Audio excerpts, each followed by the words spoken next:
que le véritable sujet, c'est que finalement, jamais ce personnage n'aurait dû croiser la route de Philippines. On le rappelle, il avait déjà violé, il avait fait de la prison, il faisait l'objet de quitter le territoire français. C'est vrai qu'on ne peut qu'imaginer qu'il y a eu un raté quand même dans le dispositif. Il y a de toute évidence un raté à un moment donné dans le dispositif, puisqu'il y a y compris des demandes qui ont été adressées au mauvais service au niveau du Maroc. Le problème, c'est que certaines personnes mettent sur le même plan la question de son statut migratoire et de l'agression. Des agressions sexuelles, des violences physiques, des meurtres, il y en a dans notre pays, et des féminicides en particulier, il y en a dans notre pays. Il y en a eu plus d'une centaine depuis le début de l'année. Et la question du statut migratoire ou du statut des papiers de la personne n'est pas le sujet en réalité. La question, c'est que si cette personne avait été renvoyée ailleurs, sans doute, peut-être qu'elle aurait commis un crime ou un meurtre ailleurs. Alors on peut se dire, il vaut mieux pas que ça arrive en France, et je comprends que des Français se disent ça, mais la question le sujet qui est en cause, c'est comment on traite de la violence, des agressions sexuelles, des attaques physiques dans notre pays. Et sur ce sujet-là, je suis au regret de dire que c'est pas la question des OQTF ou de renvoyer les immigrés dans leur pays qui va régler le problème. Le Rassemblement national, sur ce sujet, fait un lien systématique entre immigration et délinquance ou agression. Parce qu'il y a eu de nombreux cas qui ont été, dont on a parlé dans les médias notamment, et pas que, parce que ce sont des faits qui existent. Vous avez raison de pointer un fait, c'est-à-dire que certains cas, on va en parler davantage que d'autres, parce que le RN va décider de les mettre en avant. Mais le RN ne vous a pas parlé de Vanessa, Dominique, Élise, Marie-Louise, Thérèse, Alexandra, Kalma, Romdana, Zaya ou Alicia, 10 femmes qui ont été tuées cette année dans notre pays. Pourquoi ? Parce que le statut de la personne qui les a tuées ne l'intéresse pas. Généralement, c'est le mari, c'est l'ex-compagnon, c'est le compagnon, c'est une personne dans la famille, mais ça ne les intéresse pas.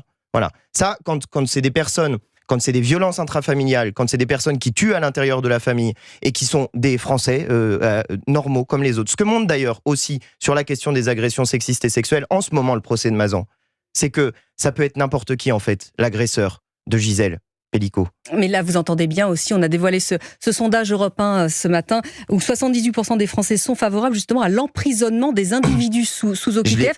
Il y a sans doute une partie de vos électeurs qui le pensent également, Antoine Léaumont. Tout à fait, j'ai vu ce sondage, et je pense qu'il y a aussi une peut-être méconnaissance de ce que ça veut dire les réalités de ce sujet-là. Chaque année, il y a environ 125 000 OQTF qui sont prononcés, d'accord ?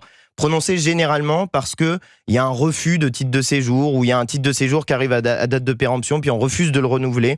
Parfois, c'est aussi parce que les services administratifs sont débordés, il faut le dire aussi, les services administratifs sont débordés, et des gens se retrouvent dans des situations à être sans papier, alors même qu'ils avaient jusque-là un titre de séjour. Là, à l'heure actuelle, il y a 1800 places en centre de rétention administrative. Si jamais on veut porter à 125 000 le nombre de places en centre de rétention administrative, excusez-moi de vous dire, mais ça, c'est lunaire, c'est aberrant, d'accord ? Le plan de M. Darmanin prévoyait de les porter à 3000. Et puis par ailleurs, ça pose aussi la question de ces centres de rétention administrative et de leur utilité. Les OQTF, quand elles sont prononcées, elles sont à mon sens, elles sont trop nombreuses, elles ne peuvent pas être appliquées compte tenu de leur nom. Mais ces OQTF, elles sont des obligations de quitter le territoire français. La plupart du temps, les gens, ils partent d'eux-mêmes. En réalité, il y a des cas très spécifiques sur lesquels des individus vont refuser de quitter le territoire national, et où il y a un problème qui est parfois posé, qui est la question des laissez-passer consulaires. Mais qu'est-ce que ça veut dire si jamais on décide d'emprisonner les gens dans la durée où, si jamais un État partenaire refuse à jamais d'accepter son ressortissant ? Ça veut dire qu'on emprisonne une personne sans raison, à part son statut migratoire, à vie. Moi, je trouve que c'est le règne de l'arbitraire, et notre pays s'est fondé quand même sur la destruction d'une Bastille, dont précisément le rôle était d'emprisonner des gens sur la base de l'arbitraire et des lettres de cachet du roi.